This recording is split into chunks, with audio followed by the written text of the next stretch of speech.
Tafis. So we'll look at the verse again. This is Deuteronomy 13:1. The verse says, like Soisifo or Toisif Olav, you should not add to the Torah. So the example is Chamisha Tafis. If you would put 5 compartments into the tefillin, Chamisha meaning the lulav, or 5 species of the lulav, arba brachos, birkas kahanim, or 4 blessings to the priestly benediction. Tefillin, it means the phylactery. So there are 4 verses, 4 chapters, 4 paragraphs. They're in the tefillin. But if you say, oh, I want to add a 5th paragraph because I like that, that would be a violation of adding to the Torah. If you there's 4 species that are in the lulav, the palms that we take on the Feast of Tabernacles. There's the palm and the willow and the myrtle and the citron. But what if you say, well, I want to add to it a vase, an apple or something, or a rose? You can't do that. So Bim Tema Lama Hizirkan. So the Heilige Zayda Maharal in Prague was going to ask, you might ask, why is this being warned here? Aryeh is in Parshas V'schanan, meaning, alright, we're saying this is the book of Deuteronomy, a repetition of the law, but we already have this in Deuteronomy in chapter 4, verse 2. Yesh lem nekan Yisrael v'lo yagidei klal. So some people might say is that it's warned here that even if it's not like told at all, by Birkas Kahanim, for example, the priestly benediction, the Avo Gab the Bracha Reeh Shel Birkas Kahanim Le'atzmai, even if it's not connected, meaning the tefillin or the Dal Minim, alright, those are like together. A 4th blessing, the priestly benediction, that's something separate.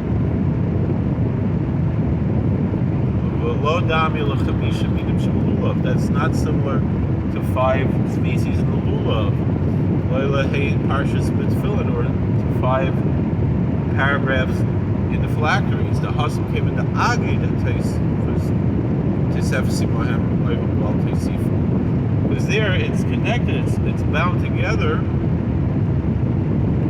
Whatever's added to, then you're violating the prohibition of adding to Torah. Because Kahanim, when it comes to priestly benediction, came the bracha Reeh Le'agim. A 4th blessing is not connected. It's not tied to the other 3 blessings. Ein Chayev. So you might think, therefore, you would not be liable. You wouldn't commit a sin. So therefore, it has even there. It's a sin. When people go to thank the Kohanim after Birkas Kohanim, they should be aware of this, because they're expecting, right? You might go up to the Kohen and say Shkoyach, right? Thank you, and then you expect him to say Baruch Tiyah. He cannot say Baruch Tiyah, according to some opinions, even though he doesn't have his hands up with the Birkas Kohanim, because that could be an Isser Bal Tosef. This is not Maharal's Chiddush, this is already mentioned in Chazal, Sifri. 9, She'im Posach Levorach Birkas Kahanim L'yomer Hoil P'sachti Levorach Homer Yosef Hashem Aleichem. Meaning, a person shouldn't think, oh, I'm already benching the people. I'm going to add to that another bracha, another verse which says God should add upon you. Talmud Loimer Daber. So that's why Scripture says speak. Afilu Daber lo Yosef, meaning don't even add a word. It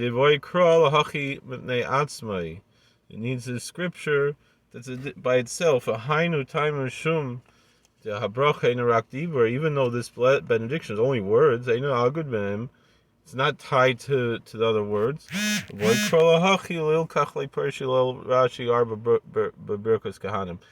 why Rashi in the previous verse in Deuteronomy 4 doesn't mention 4 blessings in the priestly benediction. But here he does. Behind the kan mitura yelfinin the afay safu birkus kehanim chayev.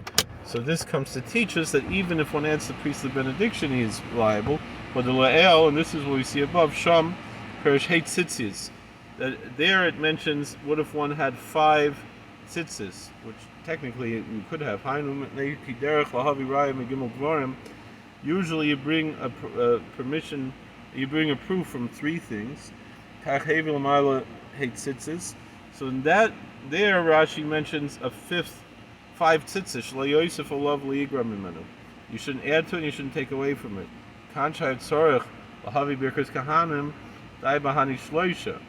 Here, when he brought this about Birkus Kahanim, it's enough with these 3 chamish teitafes, chamish minim belulav, arba brachas l'kahanim. The 5 paragraphs in the tefillin, and 5 species in the lulav, and 4 blessings in the priestly blessing. I'm not going to get into this issue of the 5 tzitzis, but generally we don't do it because of this fear that might be over on Baal Tosef. But there are opinions that you could, but I'm not going to get into that now. Ein kan makom laharach. Afalgab the Sifri mashme the darish shalei Yosef al birkus kehanim aloshin daber. However, the Chazal don't learn it from this pasuk; they learn it from there, where it says, "Speak unto the children of Israel." Yeshalom elav daber nafka. But some say it doesn't come from this, where the pasuk says "speak." Al mitura dekra. But the fact that there's superfluous language in the scripture, the leihavi l'michtav klal kar dahacha, because there's no other reason for the scripture to be here. V'kach perusha midchsiv from yuter shmamina daber dechsiv kra. It's a leimer filu daver leYosef.